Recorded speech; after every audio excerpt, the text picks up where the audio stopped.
Santa Barbara, Pangasinan nananatiling mapayapa sa kabila na nagpapatuloy na local campaign.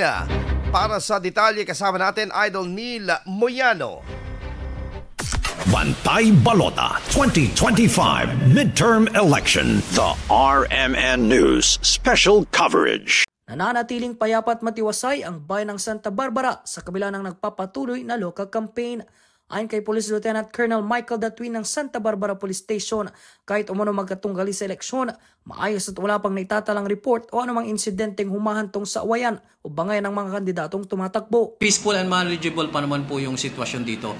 Wala pong kaguluhan na nangyayari dito po sa bayan ng Santa Barbara at yun naman pong mga kandidato natin, although magkalaban po yung mga yan or magkatunggali, hindi naman po sila nagkakainitan at maganda naman po yung kanilang mga plataforma na ipinapaliwanag sa mga tao. Sa kabilang pangangampanya, payo ng otoridad sa mga supporters na maging mahinahon upang walang maganap na kaguluhan. Paalala ko lang po sa mga supporters ng magkatunggaling grupo, maging mahinahon lang po tayo at itong election ito lang po yung bibigyan tayo ng time para makapag-decide kung sino po yung talagang choice natin na sa tingin natin ay karapat-dapat na mamuno sa ating bayan. Pinaalalahanan naman ng Commission on Elections o COMELEC ang lahat ng kandidato at taga-suporta na mahigpit na ipinagbabawal ang pangangampanya sa Abril 17 at 18 bilang paggunita sa Monday, Thursday at Good Friday at pagrespeto sa banal na pagdiriwang ng Semana Santa.